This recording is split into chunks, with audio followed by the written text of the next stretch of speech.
Hey, deserved listeners, 90 Day Fiancé, the single life. Let's see what happens and see what comes out of my face. I feel not comfortable, honestly. I don't feel right. I don't like it. I give you my time. Yeah. And I like you, and I came here for you, and you don't have time for me. Then we shouldn't do it. You know, like, you can't make me come here, wait for you. Like, why? To make me feel lonely, isolated. So one of the things that people will do with significant relational traumas and a schema of abandonment, a schema of self-defectiveness, a schema of betrayal, there are various different ways of dealing with those schemas, right? Surrender, avoid, or overcompensate. And one of the styles is overcompensating. The way that you can overcompensate for a schema of, I am going to be abandoned. That's just what's going to happen. To surrender is to just say, well, I'm abandonable, and maybe find people who abandon you, or only date people who are married or something like that, unavailable people. To avoid is maybe to avoid relationships or to seem like you're aloof, you don't care. To overcompensate is to maybe do something like this, where you will say, I will not be abandoned. I will be the abandoner. And so I will attack them. They're attacking me. They're going to attack me, but I will preemptively attack them. So I will burn this thing down before I let them burn me down. I will burn the whole thing down so that they don't get an opportunity, because I know they're eventually going to burn me.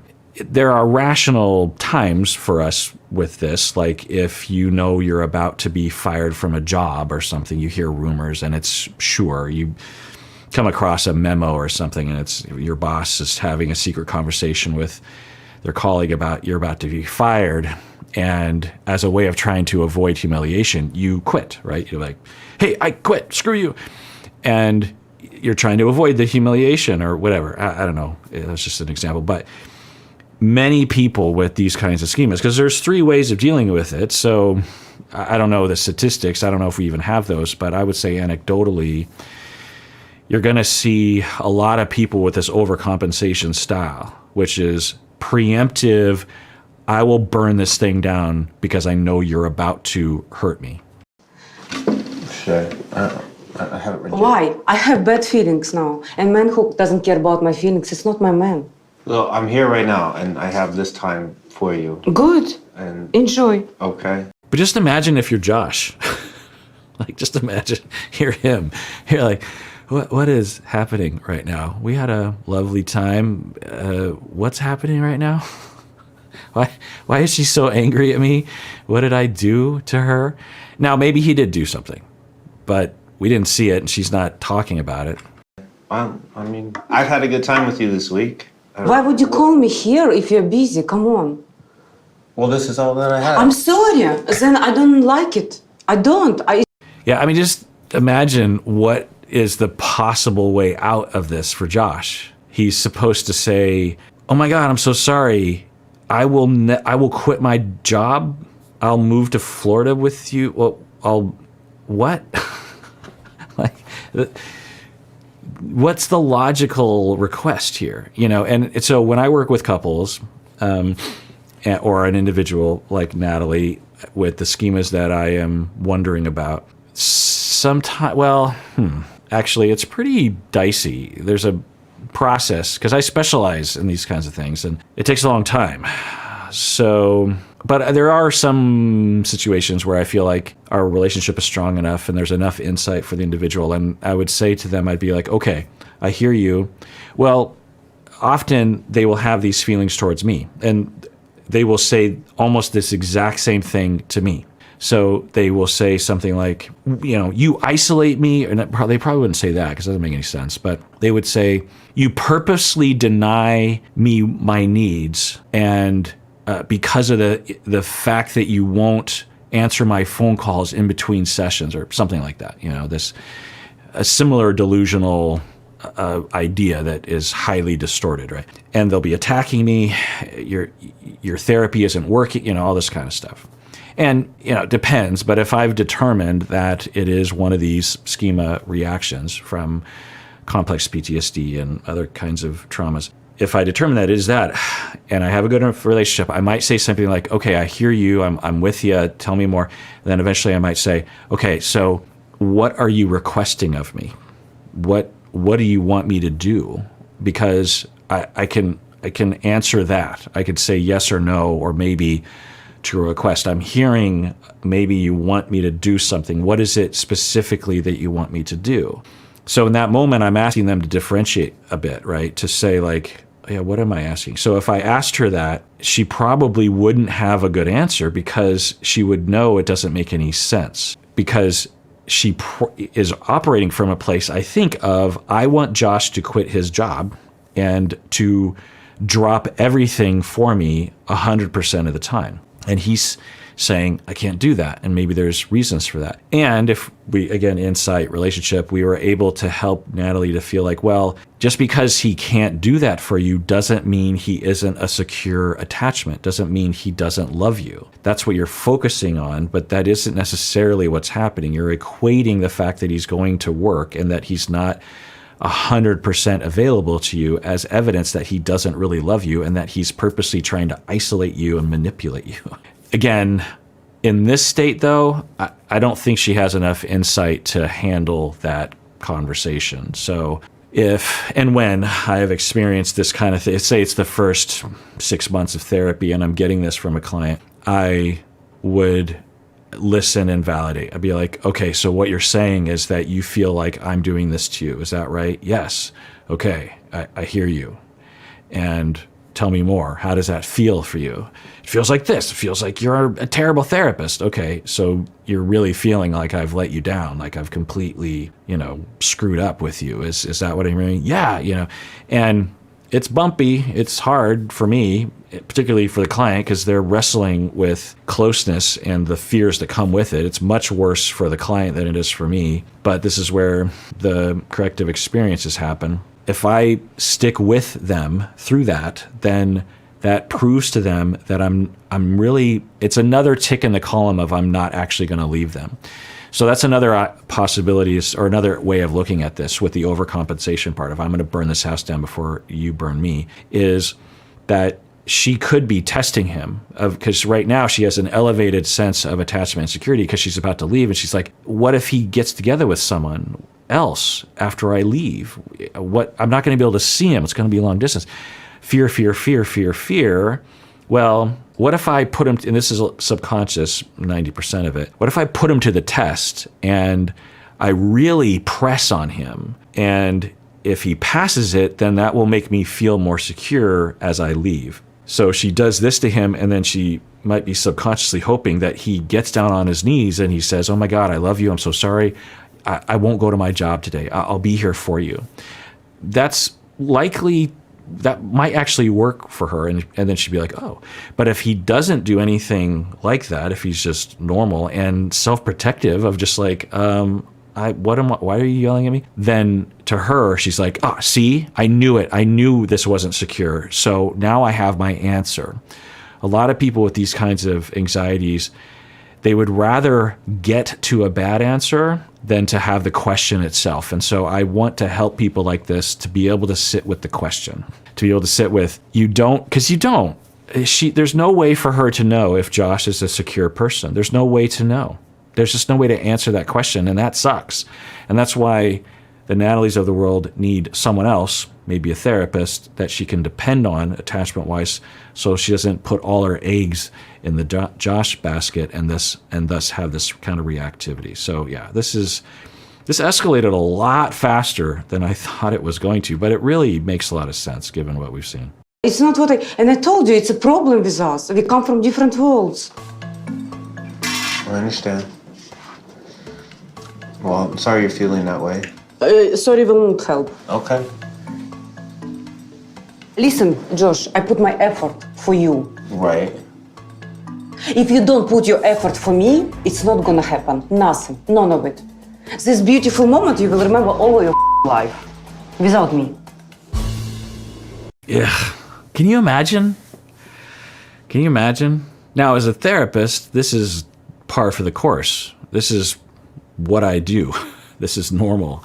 It's not easy, but when this happens for the first time in therapy, I'm like, okay, we've crossed this threshold. This is good, because you're not, before you see this, the individual with the disorder, they don't trust you enough yet. They don't feel secure enough. And when they feel secure enough, then they will have that reactivity for a variety of reasons I won't go into. But so I will reframe it in my mind as a couple things. One is like, Kirk, this is what you signed up for. Two, I differentiate and say, this isn't about me. Maybe I did do something kind of wrong-ish, I suppose. Maybe I said the wrong thing last session or something, or I wasn't paying attention closely enough. So, it's not great, but what she's really accusing me of is way beyond that. So it's her and her traumas and her issues, and that's okay. So I'm not going to personally crumble on the inside. She's trying to humiliate me and make me feel like a terrible person, but I'm not. And then I also will reframe it as a success. This is what I've been working toward. I've been working for 6 months to get our relationship to a place of trust and connection and intensity so that she will feel able to transfer with me, onto me. And so here it is. It's good. This means I've succeeded. If I don't do that for myself, then I can be blindsided and be like, "Ugh." And the first time a therapist runs into this, I'll have trainees, and this can manifest in a variety of different ways. And, of course, people of all genders are capable of this disorder and this schema and this reactivity. That without all that self-convincing that you've done prior to this moment, it'll be very hard to get through a moment like this. For therapists, every therapist has been through a moment like this, in all likelihood. Because people with certain disorders in this category, I don't know if she suffers from it, but who present like this, are pretty likely to go to therapy, and they're pretty likely to have this kind of reactivity for the reasons I've been saying. But anyway, can you just imagine being him, though? Now, he's reacting pretty well, and he has up to this point. So the one saving grace for this relationship is that he is so patient and knows, and he's so differentiated that he's like, well, this isn't really on me. And she's having a moment, and I know why, because she's sad to see me go, and she gets hostile sometimes, and I don't like it, but I'm going to prove to her that I'm there for her. He seems like he might kind of be in that category. There's another possibility that it's not that, but he early on with her during this 3-day thing was just like emotionally put up walls and distanced himself from her because of the way she was presenting. And so he's so closed off to her that when she does this, he's in his head, he's like, there it is. I'm not going to engage because it's not my fault.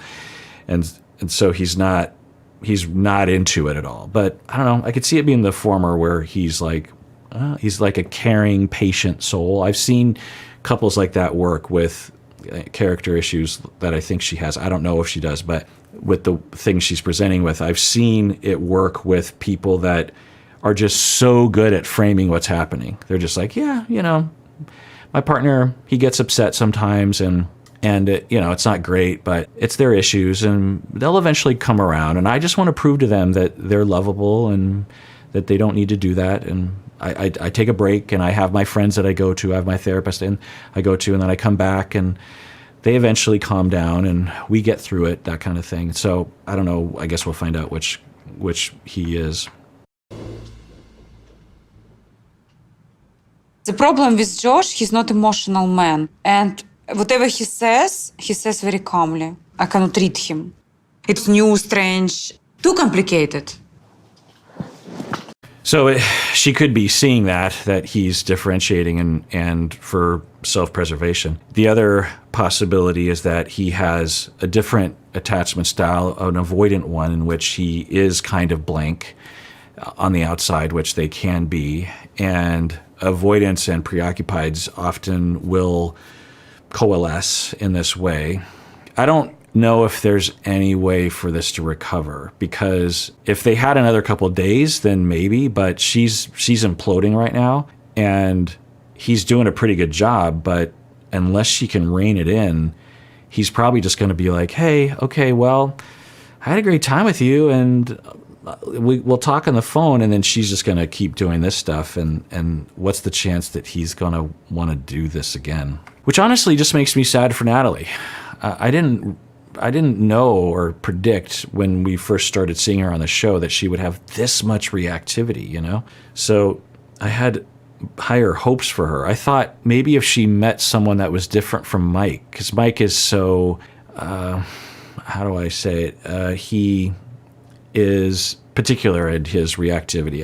So I was wondering if Natalie met someone kind of like Josh, honestly, if it wouldn't trigger her. And so she'd be able to cope easier. But it seems like, because compared to Mike, she's really imploding with Josh. With Mike, she imploded in a different way, and plus Mike contributed, right? So, yeah. I feel terrible for Natalie. This is, she doesn't wake up in the morning and go like, yay, I want to ruin my life. She's struggling right now.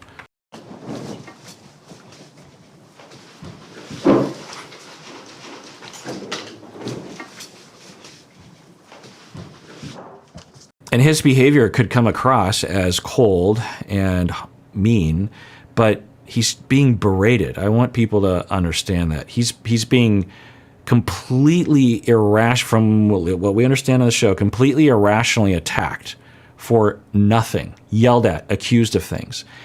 And he's not getting angry. He's not attacking her back, which would be normal. Two wrongs don't make it right. And if anything, he could be in that category where he's like, well, I'll be here and eventually she'll calm down and we'll get back on track. So I hope people don't see his behavior as somehow bad. But I don't know. I'm biased, right? I don't know if I'm seeing reality. There is no objective reality when it comes to this sort of thing. But anyway.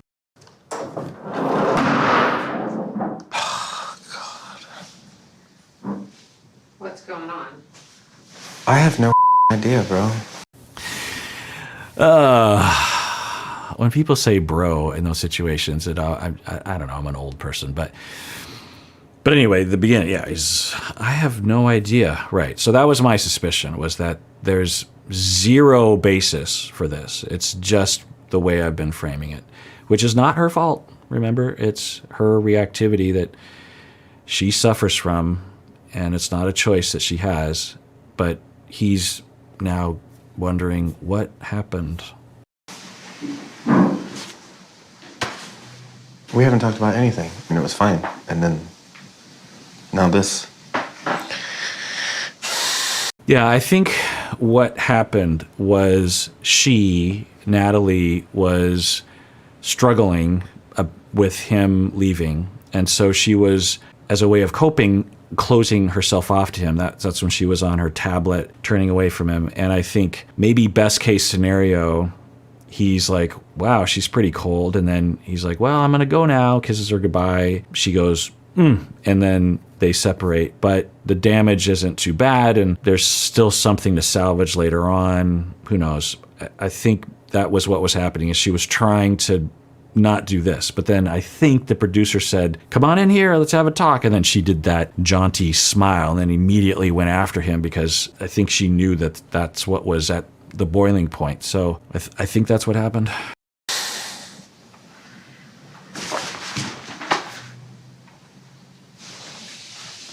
Hey. I'm in the toilet. Okay. You know I have to go soon, right? And what do you want from me? I just don't want to leave I'm things. done my acting. You can go. Bye. Right. Like I was saying earlier, I will burn it down before you say goodbye to me.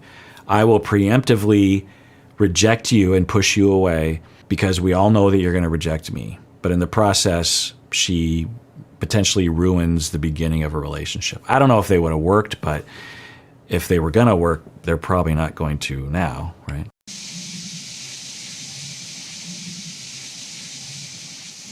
Okay. I don't want to leave things like this, I care about you. Yeah, he's being super cool.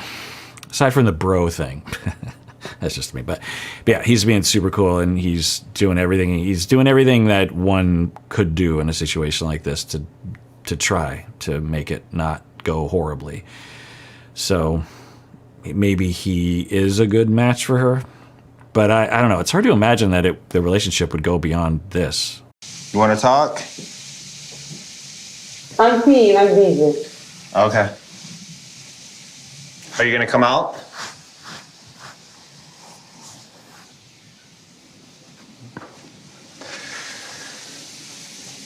Now, there's another possibility that he's like, yeah, I'm done, but I don't want to have it end like this. That's just awful. So I'd like to just have a nice little goodbye, and then, yeah, I will never talk to her again. It could be that too. I don't know. I guess we'll find out.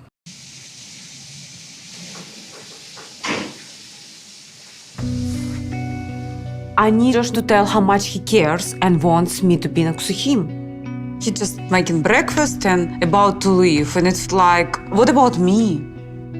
Josh needs to fight for me. And it hurt me because I'm honest with him, I'm totally into him.